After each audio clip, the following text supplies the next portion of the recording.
Tidak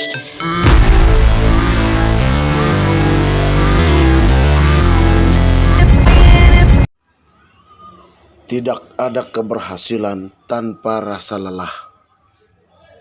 Semua orang biasa yang berhasil dalam hidupnya pasti mengalami jatuh bangun dan bahkan rasa lelah yang sangat penuh pengorbanan adalah indikasinya.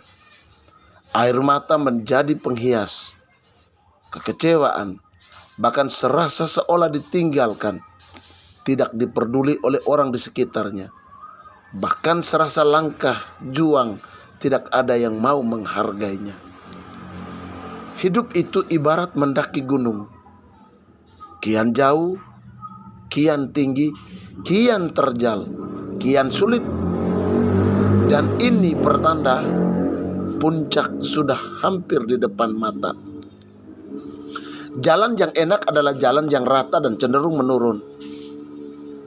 Enak dan tidak lelah, tetapi semakin jauh akan semakin ke bawah, dan akhirnya akan berada pada titik terbawah. Dan ketika engkau memandang ke atas, engkau akan merasa semakin jauh dari puncak.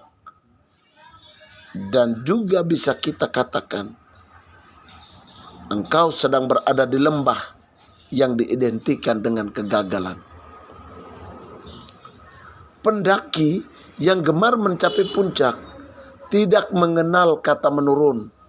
Karena jika lelah, dia akan mencari waktu dan tempat yang tepat untuk beristirahat sejenak, menarik nafas, mengumpulkan kembali energi, sembari merefleksikan proses perjalanan yang sudah ditempuhinya untuk langkahnya yang selanjutnya. Begitu pula ketika berhadapan dengan masalah, orang bijak akan berhenti sejenak, beristirahat dan refleksi. Bagi mereka, rintangan dan tantangan bukanlah alasan untuk berhenti bergerak, namun menjadi niat untuk membangun setiap tapak-tapak kisah. Karena ia yakin bahwa kesengsaraan dan penderitaan serta kelelahan dalam hidup akan membentuk pribadi yang ulet dan tahan banting hingga melampaui keadaan sesulit apapun. Saya sangat percaya yang menonton video ini adalah para pendaki yang rindu dan ingin mencapai puncak kesuksesan dalam hidupnya.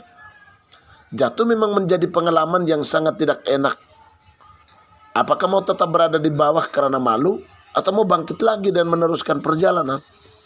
Jatuh, bangun, lalu jatuh lagi, ya bangun lagi. Itu menjadi fenomena yang harus dihargai. Maka nikmatilah setiap masalah dalam prosesmu mencapai puncak. Jikapun ada yang mengajakmu untuk pulang kembali menurun, urungkanlah niatmu dan lanjutkan perjalanan. Tuhan akan selalu ada bagi yang mau berjuang menggapai puncak hidupnya. Pendaki ketika berada di puncak, yang dirasakannya adalah betapa kecilnya dirinya manakala berada di sekeliling yang tampak jejeran puncak-puncak gunung yang belum didaki. Betapa masih ada puncak lain yang jauh lebih tinggi dari tempat ia berdiri. Betapa banyaknya puncak dan medan yang lebih berat dari apa yang pernah ia lalui. Tapi sesungguhnya puncak bukanlah tujuan.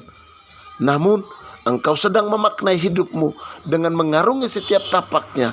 Dan perjalanan yang telah engkau lalui adalah sejatinya tujuanmu itu. Jika Anda adalah pendaki itu, yang diperlukan adalah teruslah menyeretkan langkah, dan sesungguhnya bukanlah keserakahan hal untuk mencapai puncak lain dan yang lebih tinggi. Karena rasa tidak puas itu perlu agar tidak terlena dan terbuai di zona nyaman. Terkadang kita perlu memakna diri untuk melewati masa sulit, masa yang mana akan membangunkan kita akan hal-hal yang kita tidak pernah perhatikan, masa di mana yang akan memaksakan diri kita untuk tetap kuat, dan masa di mana untuk mengungkapkan identitas kita yang sebenarnya. Hingga akhirnya kau pun paham bahwa tidak ada kesuksesan tanpa melampaui rasa lelah itu.